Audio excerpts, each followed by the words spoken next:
नमस्कार, मैं हूं बालकृष्ण खरेगा। आप देख रहे हैं डेली लाइव। आइए शुरुआत करते हैं आज के मुख्य समाचारों की।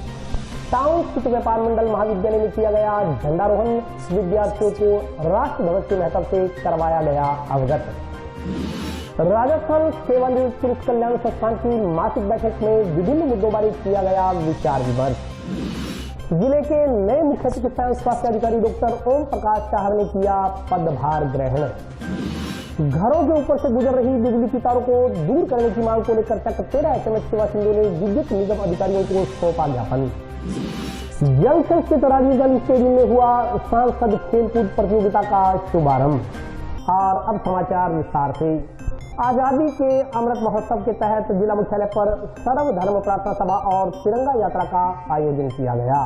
आजादी के अमृत महोत्सव के तहत सोमवार को जिला मुख्यालय पर सर्वधर्म प्रार्थना सभा और तिरंगा यात्रा का आयोजन किया गया। शांति एवं अहिंसा निदेशालय के निर्देशानुसार सुबह 9 बजे सर्वधर्म प्रार्थना सभा का आयोजन जिला कलेक्ट्रेट परिसर स्थित राष्ट्रपिता महात्मा गांधी की प्रतिमा के सामने किया गया। इसमें हिंदू, मुस्लिम, सिख, ईसाई धर्म प्रतिनिधियों की ओर से सर्वधर्म प्रार्थना की गई। कार्यक्रम में जिला कलेक्टर नथवल डिडेल, एडीएम प्रतिभा देवठिया, जिला प्रमुख कविता मेघवाल, जिला अहिंसा बोर्ड के संयोजक शरवण तंवर, सह संयोजक तरुण विजय, पार्षद मनोज सैनी, जिला कलेक्ट्रेट के कार्यालय अधीक्षक ब्रजमोहन सोखल सहित अन्य लोग शामिल हुए। इस दौरान गांधी जी के प्रिय भजनों की प्रस्तुति दी गई। सर्वधर्म प्रार्थना सभा से पहले गांधी जी की प्रतिमा पर सूत की मालाएं पहनाई गई। सर्वधर्म प्रार्थना सभा के पश्चात तिरंगा यात्रा निकाली गई। तिरंगा यात्रा को जिला कलेक्टर ने हरी झंडी दिखाकर रवाना किया। कलेक्ट्रेट पार्क से शुरू हुई तिरंगा यात्रा परशुराम चौक, लाल चौक होते हुए अम्बेडकर चौक पहुंचकर संपन्न हुई। तिरंगा यात्रा में जिला स्तरीय अधिकारी, एनसीसी, एनएसएस, स्काउट, नेहरू युवा केंद्र के वॉलेंटियर सहित करीब 400 छात्र छात्राओं ने भाग लिया। राजस्थान में अहिंसा एवं शांति निदेशालय की तरफ से मिले डायरेक्शंस पर आज 8 अगस्त को हनुमानगढ़ जिले में सबसे पहले तो सर्वधर्म प्रार्थना सभा आयोजित की गई और ये मैसेज दिया गया कि आधुनिक समय में जब समाज के सामने चुनौतियां आ रही है तो सभी जो अपने भारत की गंगा जमनी तहजीब है उसकी हम उस संस्कृति की रक्षा करें और सामाजिक धार्मिक संप्रदाय सभी मिलजुल कर एक साथ रहें। उसके बाद में लगभग 400 बच्चों के साथ में एक तिरंगा रैली का आयोजन किया जा रहा है ताकि प्रत्येक व्यक्ति और युवा स्पेशली जो हमारे देश की आन बान शान है तिरंगा, उसका मान सम्मान करे और इस प्रतीक की जो महत्वता है उसको समझे। मुख्यमंत्री अशोक गहलोत जी के दिशा निर्देश में शांति व हिंसा निदेशालय के माध्यम से पूरे राजस्थान में ब्लॉक स्तर से सर्वधर्म प्रार्थना सभा और ये जो अहिंसा मार्च का आयोजन किया गया है और भाईचारे और एकता का संदेश दिया है कि गांव-गांव में लोग और जनमानस आपसी भाईचारे से रहे और सद्भाव बनाए रखे और अहिंसा का पूरा मनन करें और गांधी जी के दिए हुए और सपनों को आत्मसात करें। सोमवार को टाउन स्थित व्यापार मंडल महाविद्यालय में झंडारोहण किया गया। इस मौके पर विद्यार्थियों को राष्ट्र ध्वज के महत्व से अवगत करवाया गया। राष्ट्र ध्वज राष्ट्र सम्मान टीम की ओर से सोमवार को 1029वां ध्वजारोहण टाउन के व्यापार मंडल पब्लिक स्कूल में किया गया। इस उपलक्ष्य में राष्ट्र ध्वज की महिमा से अवगत करवाते हुए राष्ट्र ध्वज राष्ट्र सम्मान टीम के राजेश दादरी की अगुवाई में कार्यक्रम आयोजित किया गया। कार्यक्रम में मुख्य अतिथि बाल कल्याण समिति अध्यक्ष जितेंद्र गोयल थे। व्यापार मंडल शिक्षा समिति अध्यक्ष अशोक जिंदल, उपाध्यक्ष दुलीप चंद जालंधरा, सचिव विजय बंसल, सह सचिव विकास इसारिया, कोषाध्यक्ष हरिकिशन खदरिया, डॉक्टर विनोद कटेवार, राजेश दादरी, पवन ओझा, हरीश सोनी, पंकज वर्मा, भारत भूषण कौशिक, श्रीमती संजू गाड़िया आदि कार्यक्रम में मौजूद रहे। इस दौरान बाल कल्याण समिति अध्यक्ष जितेंद्र गोयल की ओर से बच्चों को तिरंगे का महत्व और उसकी महिमा से अवगत करवाते हुए प्रश्न पूछे गए। सही उत्तर देने वाले विद्यार्थियों को पुरस्कृत किया गया। प्रिंसिपल किरण राठौड़ हर घर तिरंगा कार्यक्रम की मुहिम के तहत सभी को 13 से 15 अगस्त तक अपने घरों में तिरंगा फहराने का आह्वान किया। साथ ही राष्ट्र का सम्मान बढ़ाने के लिए संचालित किया जा रहे कार्यक्रम के लिए राष्ट्र ध्वज राष्ट्र टीम का आभार व्यक्त किया गया। इस मौके पर बोलते हुए व्यापार मंडल पब्लिक स्कूल समिति के अध्यक्ष अशोक जिंदल ने कहा कि कार्यक्रम देशभक्ति की भावना से ओतप्रोत रहा। इस प्रकार के आयोजनों से विद्यार्थियों में देश प्रेम की भावना पैदा होती है।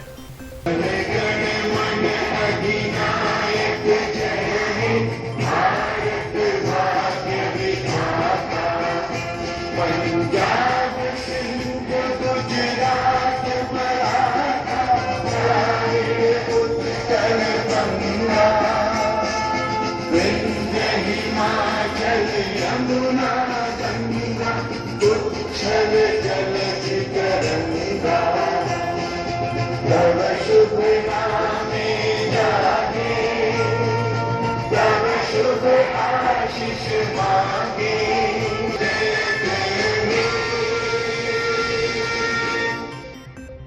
के समारोह में मुझे व्यापार मंडल परिवार द्वारा बुलाया गया। मैं उसके लिए व्यापार मंडल विद्यालय का हार्दिक आभार व्यक्त करता हूं कि आज मुझे इतने सारे बच्चों में आने का मौका मिला। पूर्व में भी एक दो बार बात हुई थी लेकिन आ नहीं पाया, और आज इस उत्सव पे मुझे आने का मौका मिला आपके बीच, तो एक बहुत बड़ी बात है मेरे लिए। मैं पुनः व्यापार मंडल परिवार का आभार व्यक्त करता हूं। आज व्यापार मंडल शिक्षण संस्था में एक युवा टीम जो हर वर्ष हर रोज जो तिरंगा फहराने का कार्यक्रम की एक मुहिम स्टार्ट कर रखी है। आज 1029वां जो तिरंगा फहराने का जो कार्यक्रम आज व्यापार मंडल शिक्षण संस्था में रखा गया, और मुझे अतिथि के रूप में बुलाया, और हमारे खटेवा जी, हमारे अशोक जी, किरण जी जो प्रिंसिपल हैं, सब यहाँ पे पधारे। एक भारत भूषण जी भी हैं। तो मैं ये कहूँगा कि बहुत बड़ी इनकी मुहिम है। तो ये ब्रांड एम्बेसडर स्टेट लेवल पे हो, ऐसे लोग तो अलग जागरूकता होगी। मैं कलेक्टर महोदय से भी इस संबंध में बात करूंगा कि ये जो राज्य सरकार या भारत सरकार ने जो मुहिम स्टार्ट की है तिरंगा फहराने की, आमजन में एक उत्तरदायित्व देश के प्रति और झंडे के प्रति क्या है।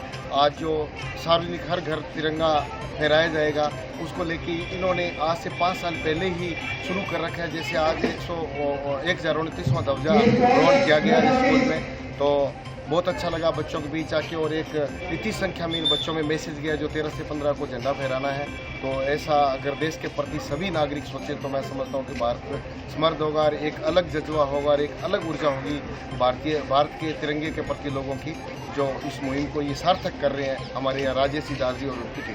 आज व्यापार मंडल शिक्षा समिति में एक कार्यक्रम राजेश जी दादरी के संदिग्ध में किया गया, जो कि ये 5 वर्षों से झंडा रोहण का कार्यक्रम कर रहे हैं, और पहले भी कई बार इस हमारी संस्था में ये कार्य हो चुका है। इससे बच्चों में देश के प्रति मान सम्मान की भावना जागृत होगी, और हर बच्चा देश के हर कार्य में जुड़ेगा।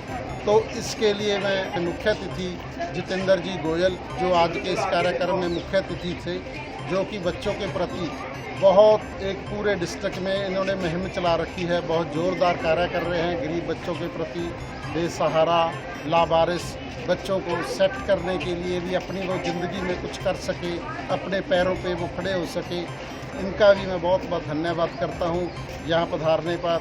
राजस्थान सेवानिवृत्त पुलिस कल्याण संस्थान की वार्षिक बैठक सोमवार को आयोजित हुई। बैठक में सेवानिवृत्त आईजी गिरीश चावला तथा अतिरिक्त पुलिस अधीक्षक आनंद प्रकाश को सम्मानित किया गया। राजस्थान सेवानिवृत्त पुलिस कल्याण संस्था की ओर से हाल ही में सेवानिवृत्त हुए डीआईजी गिरीश चावला तथा एडिशनल एसपी आनंद प्रकाश को सम्मानित किया गया। इस संदर्भ में जानकारी देते हुए सेवानिवृत्त डीवाईएसपी वीरेंद्र जाखड़ ने बताया कि समिति की प्रत्येक महीने बैठक आयोजित होती है तथा सदस्यों के सामने आने वाली समस्याओं पर विचार विमर्श कर उसका निराकरण करने का प्रयास किया जाता है। उन्होंने कहा कि सदस्यों के समक्ष जो समस्याएं आती हैं उन्हें लिखित में पुलिस अधीक्षक के समक्ष प्रस्तुत किया जाता है। उन्होंने कहा कि उनके संगठन का मुख्य उद्देश्य है सेवारत और सेवानिवृत्त पुलिस कर्मचारियों अधिकारियों की समस्याओं का निराकरण करवाना है। सेवानिवृत्त कल्याण संस्थान हनुमानगढ़ की आज मासिक मीटिंग संपन्न हुई, जिसमें सेवानिवृत्त श्री गिरीश चावला जी, सेवानिवृत्त आईजी एवं Shri Anand Prakash ji, additional SP retired, इनको भी आज हमारे संगठन में शामिल किया गया है। और हर महीने जो मीटिंग होती है वो सेकंड सोमवार को हमने हर महीने रखी। हाँ, वो समस्याएं जो भी आती है वो हम लिखित में आगे आवेदन पेश कर देते हैं एसपी साहब को और उच्च अधिकारियों को भेज देते हैं। संगठन का उद्देश्य सेवारत और सेवानिवृत्त पुलिस कर्मचारी अधिकारियों की जो भी समस्या है उन पे विचार करना, क्योंकि सेवानिवृत्त कर्मचारी पहले अकेला अपने काम के लिए घूमता रहता था, किसी कोई पेंशन संबंधी किसी और कोई समस्या होती थी तो वो अकेला घूमता था। अब हमारे ये संस्थान के मार्फत जो भी एप्लीकेशन या जो भी समस्या प्राप्त होती है वो हम आगे अधिकारियों को फॉरवर्ड करते हैं। जिले के नए मुख्य चिकित्सा एवं स्वास्थ्य अधिकारी डॉक्टर ओम प्रकाश चाहर ने सोमवार को स्वास्थ्य भवन में पदभार ग्रहण किया। जिले के नए मुख्य चिकित्सा एवं स्वास्थ्य अधिकारी डॉक्टर ओम प्रकाश चाहर ने सोमवार को स्वास्थ्य भवन में पदभार ग्रहण कर लिया। इस दौरान पीसीएमएचओ डॉक्टर ज्योति ढींगड़ा सहित चिकित्सा एवं स्वास्थ्य विभाग के अन्य अधिकारियों एवं कार्यालय स्टाफ ने नए सीएमएचओ डॉक्टर चाहर का माल्यार्पण कर उन्हें बुके भेंट कर स्वागत किया। डॉक्टर ओपी चाहर ने कार्यभार संभालने के उपरांत कार्यालय बैठक में कहा कि राज्य सरकार की प्राथमिकता वाली विभागीय योजनाओं के साथ साथ राष्ट्रीय स्वास्थ्य योजनाओं पर विशेष ध्यान दिया जाएगा और अधिक प्रभावशाली तरीके से उन्हें जिले में लागू किया जाएगा। उन्होंने कहा कि जिलेवासियों को अभी स्वास्थ्य योजनाओं से अधिकाधिक लाभित करने का प्रयास रहेगा, स्वास्थ्य सेवाओं में सुधार किया जाएगा एवं कमियों को दुरुस्त किया जाएगा। राज्य सरकार की ओर से चलाई जा रही योजनाओं को जन जन तक पहुंचाने का प्रयास होगा। उन्होंने कहा कि कोविड-19 सहित परिवार कल्याण, मुख्यमंत्री चिरंजीवी स्वास्थ्य बीमा योजना में रजिस्ट्रेशन बढ़ाने, मौसमी बीमारियों, मुख्यमंत्री निःशुल्क दवा योजना, मुख्यमंत्री निःशुल्क जाँच योजना, मातृ एवं शिशु स्वास्थ्य के साथ ही 100% बच्चों के टीकाकरण पर विशेष ध्यान दिया जाएगा। उन्होंने कहा कि चिकित्सा संस्थानों में मुख्यमंत्री निःशुल्क जांच योजना के तहत जांचें बढ़ाने का कार्य भी किया जाएगा। इसी के साथ रोगियों के कल्याण के लिए चल रही योजनाओं का विश्लेषण कर उनका जिले में 100% क्रियान्वयन करवाना उनका उद्देश्य रहेगा। जो राज्य सरकार की योजनाएं जैसे निःशुल्क दवा योजना, निःशुल्क जांच योजना, उसमें सभी बीमारों को दवाइयाँ टाइम पे मिले, सभी संस्थाओं में दवाइयाँ उपस्थित हों, लोगों की जरूरत के हिसाब से जाँचें हो जाएँ। और अभी कोविड अभी चल ही रहे तो चाहेंगे कोविड की जांचें भी प्रॉपर हो, लोगों को कोविड की वैक्सीनेशन जो लगा चुके हैं वो अच्छी बात है। जो लोग रह गए हैं हम चाहते हैं प्रिकॉशन डोज या सेकेंड डोज जो भी रह गए लोग प्रॉपर वैक्सीनेशन कराएं, जिससे बीमारी की रोकथाम में मिले, मौतें भी उससे कम होंगी। और बारिश का टाइम है, डेंगू के फैलने के बहुत ज़्यादा चांस होते हैं अपने इस एरिया में, तो डेंगू की रोकथाम लोगों को परेशानी ना झेलनी पड़े। और बच्चों में माताओं टीकाकरण में इंस्टीट्यूशन डिलीवरी है, इनमें प्रोत्साहित करें, लोगों को जुड़े प्रोग्राम से ज़्यादा से ज़्यादा। चिरंजीवी में पिछड़े में हैं तो चाहेंगे लोगों को जुड़ें, चिरंजीवी के कार्ड के मेंबर में बने और अपन संस्थाओं में जहाँ इलाज कराने आए लोग वहाँ चिरंजीवी की एंट्री हो प्रॉपर। हर संस्था में जो लोगों को प्रोत्साहित किया जाए इस योजना के से जुड़े लाभ उठाएं। चक 13 एचएमएच के बाशिंदों ने विद्युत विभाग अधिकारियों को ज्ञापन देकर उनके घरों के नजदीक से गुजर रही बिजली की तारें को दूर करने की मांग की है। बिजली विभाग मुर्दाबाद, बिजली विभाग मुर्दाबाद, बिजली विभाग मुर्दाबाद, बिजली विभाग मुर्दाबाद, बिजली विभाग मुर्दाबाद। भद्रकाली के नजदीक चक 13 एचएमएच के पास रहने वाले वहां के बाशिंदों ने विद्युत विभाग के अधिकारियों तथा जिला कलेक्टर को ज्ञापन देकर विद्युत पोलों पर लगाई जा रही बिजली की तारों को उचित ऊंचाई पर बांधे जाने की मांग की है। ज्ञापन में कहा गया है कि वे सभी लोग 13 एचएमएच आबादी क्षेत्र के रहने वाले हैं। विद्युत विभाग द्वारा 33,000 की नई विद्युत लाइन डाली जा रही है जो उनके मकानों के ऊपर से होकर गुजर रही है। उन्होंने कहा कि विद्युत लाइन इतनी नीची है कि छत पर खड़े व्यक्ति के शरीर को टच कर रही है। इससे कभी भी बड़ा हादसा हो सकता है, इसलिए बिजली की लाइन आबादी क्षेत्र से थोड़ा दूर स्थापित की जाए। उन्होंने कहा कि यदि उनकी सुनवाई नहीं हुई तो उन्हें यहाँ से मकान छोड़कर कहीं और जाना पड़ेगा। उन्होंने विद्युत विभाग के अधिकारियों तथा जिला कलेक्टर से नई डाली जा रही बिजली की तारों को 5 फुट दूर लगाने की मांग की है। ये बात है ये है जी कि ये अपनी जो लाइन जा रही है 33,000 की थेड़ी की ओर से शहर की ओर जा रही है। ये हमारे ग्रामीण 13 एचएमएच अमरपुरा थेड़ी की पंचायत लगती है मेरी, और ये लाइन है जो गोदाम के पास से पहले गुजर रही थी, वो उन्होंने किया है कि साथ में ला के पिलर जो डाले हैं इन्होंने, और ये की है कि हमारी मक्की कॉलोनी के इस साइड में 3 फुट इधर आ रही है अंदर की ओर। हमारे से इसी जेएन साहब से और यही रिक्वेस्ट है कि इनको लाइन को 10 फुट करीब उधर किया जाए ताकि कल को आने वाले समय को कोई हादसा कोई ना हो। ये इसकी दिक्कत ये है जी कि इन बच्चों को कल को आगे बहुत दिक्कत आएगी, लाइन की चपेट में आने की संभावना। लाइनों की छतों के ऊपर आई है, ये जो तार डाल देंगे अब जो ये डाल के गए हैं और ये छत के ऊपर आ जाएंगे। ये जैन साहब खुद स्वीकार करते हैं भी कम से कम खंबे से लाइन से 5 से 7 फुट का वायरस होता है जो करंट को लागन चिपने का चांसेस होते हैं। तो ये दीवार पर लाके खड़े करते हैं, जो 2 तल्ला चाहे 1 तल्ला सिंगल मकान बना रहे उसके ऊपर अगर बच्चे डंडे मार दे और मरते खतरनाक साबित हो सकता है ये, और होगा। अगर ये जो लाइन वहाँ है वहीं पड़ी रहने दे, कोई 5-10 फुट का इधर उधर कर रहे हैं तो अगला करे, हम नहीं कहते ना करे, पर ये जो नाजायज है ना वो जायज करे। प्लाटे लिए मकान बनाए ना भी पूछो ही मत। आज ये बड़े लोग आते हैं, ये इधर लाइन करवा देते हैं, पैसे दे के करवा देते हैं, तो वो चीज़ पैसों पे चल रही है आजकल दुनिया, तो गरीबों को कुछ सुनवाई नहीं है, तो उसको थोड़ा सा करें। गांव मुंडा निवासी एक व्यक्ति ने जिला कलेक्टर को ज्ञापन देकर उसके मकान के पड़ोस में खाली पड़े प्लाट में मिट्टी डलवाई जाने की मांग की है। हरचंद पुत्र रजीराम जाति कुमार निवासी गांव मुंडा जिला हनुमानगढ़ के रहने वाले उक्त व्यक्ति ने बरसाती पानी से अपने मकान को गिरने से बचाने की मांग को लेकर जिला कलेक्टर को ज्ञापन सौंपा। ज्ञापन में कहा गया है कि वह गांव मुंडा का रहने वाला है। उसके मकान के दक्षिण दिशा की तरफ एक खाली प्लॉट पड़ा है। इसमें बारिश का पानी भर जाता है। प्रार्थी के मकान की दक्षिण दिशा की तरफ एक दीवार है। हर बार बारिश के पानी से उसमें सीलन आ जाती है। इस कारण बारिश का पानी प्रार्थी के मकान में घुस जाता है। ज्ञापन के अनुसार उसने इस संदर्भ में प्लॉट मालिक को कई बार मिट्टी भरवाने का आग्रह किया, पर प्लॉट मालिक ने न तो मिट्टी डलवाई और न ही वह उसे मिट्टी डालने की अनुमति दे रहा। उन्होंने कहा कि प्लॉट मालिक बजाय सहायता करने के उसे धमकियां देकर डरा रहा है। ज्ञापन के अनुसार प्रार्थी का मकान बारिश के पानी की वजह से कभी भी भर भरा कर गिर सकता है। उन्होंने कहा कि इस संदर्भ में पूर्व में भी उपखंड अधिकारी को प्रार्थना पत्र दिया गया था, जिस पर आज तक कोई कार्रवाई नहीं की गई है। ज्ञापन में कहा गया है कि अगर प्रार्थी के मकान को कोई क्षति पहुँचती है तो उसकी पूरी जिम्मेवारी उक्त प्लॉट मालिक की होगी। मेरे मकानों में ला रहा है पानी लगा है, तो ना तो वो मट्टी लगावा है ना लगाने दे रहा है। 8 नंबर वार्ड में है जी, तो पानी ला रहा है, बरसात हुई बरिजियो, फिर दूसरे फिर बरसात आई बरिजियो, तीसरे फिर काल की बरसात हो रहा है। अभी आज मकानों में तरेड़ आ गई है, तो मेरी कोई सुनाई नहीं कर रहा है। आज मैं कलेक्टर साहब को पेश हुआ, पड़ोसी से वही बात है जी कि पानी ब्रिज है। मैं 2-3 बारी भी कह दियो, वो मानने को नहीं। तो मैं डीएसपी साहब के कानून कार्रवाई करी, तो मेरी कोई सुनाई कौन करी।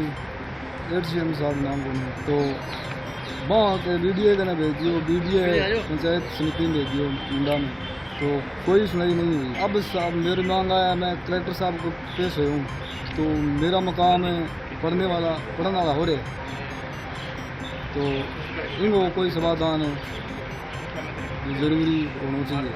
और अभी वक्त ब्रेक का हाजिर होता हूँ छोटे से ब्रेक पर।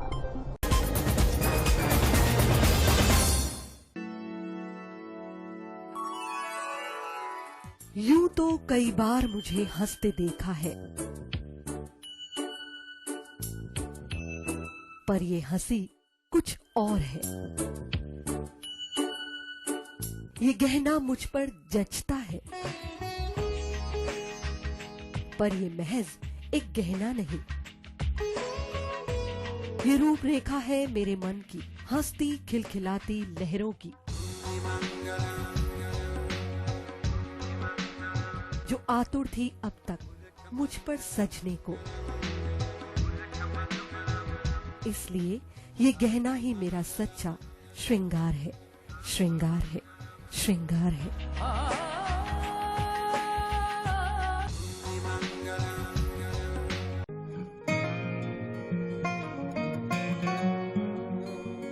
बेटा सतीश, देख बेटा, बिजली का बिल आया है। कोई छूट भी मिली है क्या?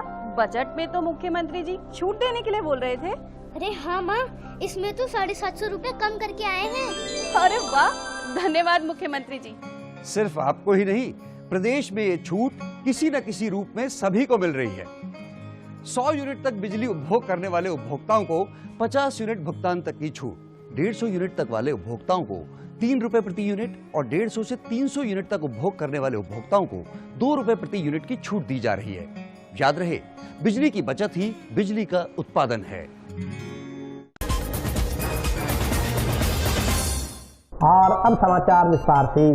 अंबेडकर जन जागृति मंच सदस्यों ने जिला कलेक्टर को ज्ञापन देकर सूरजगढ़ थाना में दर्ज मुकदमा नंबर 169 में नामजद आरोपियों को गिरफ्तार करने की मांग की है।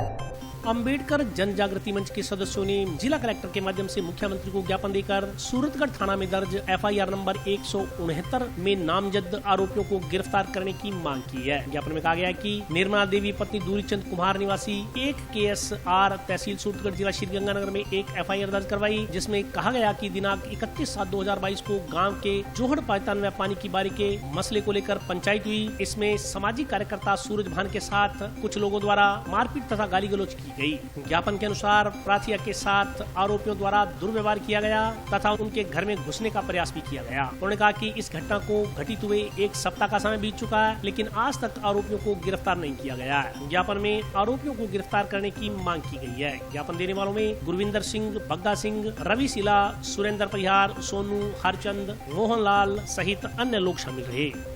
हम आज कलेक्टर साहब को ज्ञापन देने आए हैं कि भी सूरतगढ़ के तहसील में गांव एक केसर में सरपंच पति के द्वारा एक कुमार समाज के गरीब किसान के लड़के की रात को मारपीट की गई और धमकियां दी गई और एक तरह से आतंक मचाया गया। उनके खिलाफ जो FIR दर्ज करवाई गई है उसमें प्रशासन अभी तक कोई कार्रवाई नहीं कर रहा है। हम कलेक्टर साहब के माध्यम से ये मांग करते हैं कि उनकी जल्दी से जल्दी गिरफ्तारी की जाए और जो उचित अनुशासनात्मक कार्रवाई या कानूनी कार्रवाई हो वो की जाए। जिला कलेक्टर महोदय के मार्फत मुख्यमंत्री महोदय जो हमारे प्रदेश के गृह मंत्री भी हैं उनको ज्ञापन देने आए हैं अम्बेडकर जन जागृति मंच राजस्थान की तरफ से कि सूरतगढ़ की घटना है। सूरतगढ़ में एक सरपंच पति द्वारा कुमार समाज की लेडी है निर्मला देवी, ये घटना 1/8/2022 की है।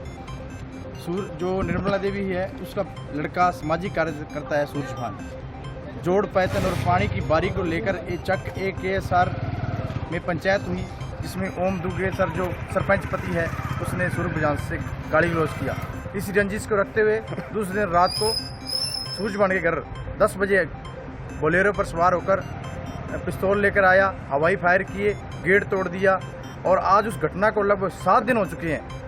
और ये जो सूरतगढ़ में दबंगता है, दबंग जो इस तरीके से अपराध बढ़ रहा है, दबंगता बढ़ रही है, ये पुलिस की नाकामी है। हमारे माननीय मुख्यमंत्री जो गृह मंत्री है उनसे हम विशेष रूप से कलेक्टर के जरिए ज्ञापन देने आए अम्बेडकर जन जागृति मंच की तरफ से। अगर उन अपराधियों को, मुलजिमानों को 2 दिन में गिरफ्तार नहीं किया जाएगा तो पूरे राजस्थान में अम्बेडकर जन जागृति मंच अपना आंदोलन करेगा जिसकी जिम्मेवारी शासन प्रशासन की हो। जलशक्ति राजीव स्टेडियम में सोमवार से सांसद खेलकूद प्रतियोगिता का शुभारंभ किया गया। श्री गंगानगर हनुमानगढ़ संसदीय क्षेत्र में आज विभिन्न स्थानों पर सांसद खेलकूद प्रतियोगिताओं का आयोजन किया गया। जंक्शन स्थित राजीव गांधी स्टेडियम में कार्यक्रम के मुख्य अतिथि नगर परिषद के पूर्व सभापति राजकुमार हिसारिया रहे। कार्यक्रम की अध्यक्षता भाजपा जिलाध्यक्ष बलबीर बिश्नोई ने की। बलबीर बिश्नोई ने बताया कि सांसद खेलकूद प्रतियोगिताएं पूरे देश में आयोजित की जा रही है। उन्होंने बताया कि संगरिया, पीलीबंगा एवं हनुमानगढ़ विधानसभा स्तर पर प्रतियोगिताएं आयोजित हुई है जिसमें कबड्डी, वॉलीबॉल तथा अन्य खेलों की गतिविधियाँ आयोजित की गयी है। उन्होंने कहा कि खेलकूद प्रतियोगिताएं आजादी का अमृत महोत्सव के तहत आयोजित हो रही हैं। उन्होंने कहा कि खेल प्रतियोगिताओं को आयोजित करने के पीछे का मुख्य उद्देश्य युवाओं को नशे से दूर होकर खेलों के प्रति जागरूक करना है। उन्होंने कहा कि भारत सरकार की मंशा है कि युवा खेलों में आगे बढ़ें, अपना कैरियर बनाएं तथा देश का नाम रोशन करें। खेल अधिकारी शमशेर सिंह ने बताया कि 8 से 12 तारीख तक चलने वाली इन प्रतियोगिताओं में जो खिलाड़ी उत्कृष्ट प्रदर्शन करेंगे उन्हें नगद राशि देकर सम्मानित किया जाएगा। उन्होंने कहा कि खिलाड़ियों को श्रीगंगानगर के गंगा सिंह स्टेडियम में आयोजित मुख्य समारोह में सम्मानित किया जाएगा। आज पूरे हमारे संसदीय क्षेत्र है श्री गंगानगर लोकसभा में सांसद खेल प्रतियोगिता जो आज़ादी के 75वें अमृत महोत्सव के तहत पूरे भारत में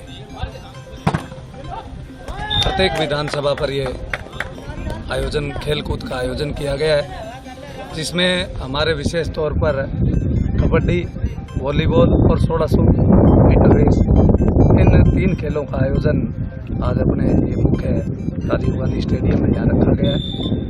और हमारे ज़िले की 3 विधानसभा जो गंगानगर लोकसभा में आती है, संगरिया, पीलीबंगा और हनुमानगढ़, 2 नौर और भादरा जो चूरू में आती है, तो आज प्रत्येक जगह ये प्रत्येक विधानसभा पर ये सांसद खेलकूद प्रतियोगिता इस आज़ादी के 75वें अमृत महोत्सव पर रखी गई है क्योंकि इसका मुख्य उद्देश्य है कि युवाओं को खेल के प्रति आकर्षित करना, हमारे युवा खेल जगत में आगे बढ़े।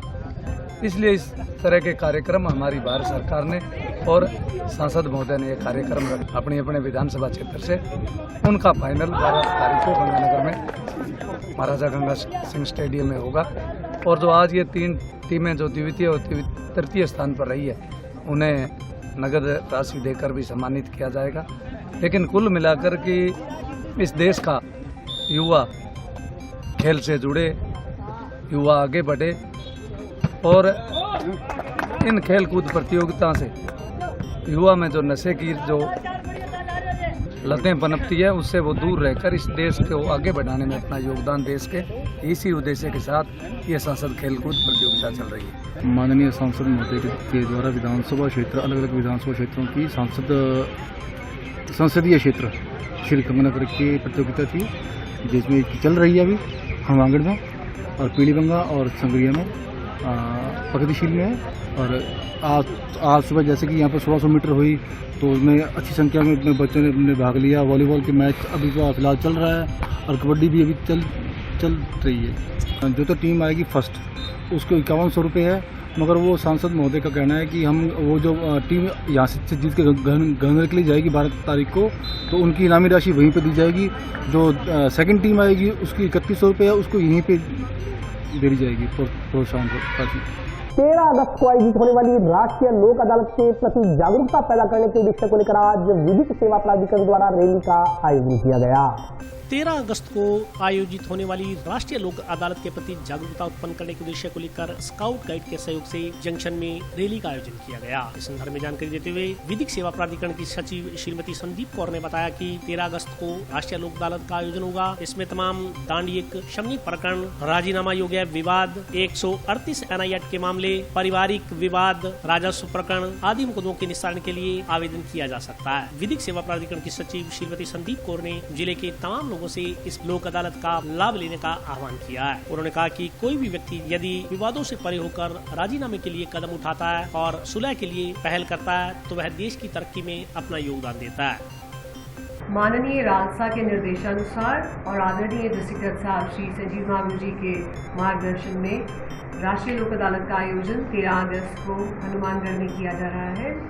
इसके प्रचार प्रसार के लिए आज जिला विधिक सेवा प्राधिकरण हनुमानगढ़ के द्वारा हनुमानगढ़ की main market Bhagat Singh circle में एक जागरूकता रैली का आयोजन किया गया। इसका मकसद तमाम व्यवसायियों को जिनके मुकदमा हमारी कोर्टों में लंबित हैं अथवा वो पीस लिटिगेशन के माध्यम से अपने विवादों का निस्तारण चाहते हैं, उनको जागरूक करना था। ये रैली हमने भारत स्काउट्स एंड गाइड्स के समन्वय से आयोजित की थी। राष्ट्रीय लोक अदालत जो 13 अगस्त को पूरे देश में एक साथ आयोजित की जा रही है, उसमें तमाम दांडिक शमनीय प्रकरण, सिविल के राजीनामा योग्य विवाद, 138 NI एक्ट के मामला, पारिवारिक मामला, तलाक को छोड़ते हुए और MACT के प्रकरण, प्री लिटिगेशन के मामला, राजस्व प्रकरण सभी रखे जाएंगे। इसके अलावा परमानेंट लोक अदालत के प्रकरण, कंज्यूमर कोर्ट्स के राजीनामा योग्य प्रकरण भी इसमें शामिल किए जा रहे हैं। मेरी तमाम हनुमानगढ़ के वासियों से यही गुजारिश है कि यदि आप राजीनामा के लिए पहल करते हैं तो आप ये भी सुनिश्चित करते हैं कि आपका ये कदम देश की तरक्की में भी योगदान देगा। राजीनामा के तहत जो प्रकरण निस्तारित होते हैं उनका अंतिम तौर पर निस्तारा हो जाता है, उसकी अपील नहीं होती और कोर्ट फीस अगर आपने इसमें अदा की है तो वो भी वापस हो जाती है। तो राष्ट्रीय लोक अदालत 13 अगस्त को आंगनबाड़ी साथी कार्यकर्ताओं ने जिला कलेक्टर को ज्ञापन देकर ऑडिट सर्वे का कार्य उन्हें सौंपे जाने की मांग की है। आंगनबाड़ी केंद्र की साथियों ने जिला कलेक्टर को ज्ञापन देकर सभी ग्राम पंचायतों के स्तर पर चल रहा ऑडिट का कार्य उन्हें सौंपे जाने की मांग की है। आंगनबाड़ी केंद्रों के साथियों ने कहा कि सरकार जो निःशुल्क कार्य करवाना चाहती है वह बोझ उन पर डाल दिया जाता है। जिस कार्य में उनको मेहनताना मिलता है वह कार्य किसी और संस्था को सौंप दिया जाता है। उन्होंने कहा कि अभी जो सोशल ऑडिट का कार्य आया है वह ग्राम पंचायत की साथियों को न देकर आजीविका वालों को दे दिया गया है। आंगनबाड़ी की साथी कार्यकर्ताओं ने जिला कलेक्टर को ज्ञापन सौंप कर स्पेशल ऑडिट के तहत जो कार्य किया जा रहा है वह उन्हें सौंपने की मांग की है। की सभी साथी ने जिन्हें की सोशल ऑडिट के ऑर्डर आए थे जो आजीविका वालों को दे दिए गए, उसी के बारे में हमें ट्रेनिंग कलेक्टर साहब को ज्ञापन दिया। हम ग्राम पंचायत की सभी साथी ने कलेक्टर साहब को ज्ञापन देने आए हैं। सोशल ऑडिट के ऑर्डर आए थे वो हमें काम नहीं दिया गया है, आजीविका को दिया गया है। हमें मिलना चाहिए काम, साथ अन्याय हो रहा है, हमारे साथ समस्या आ रही है जी।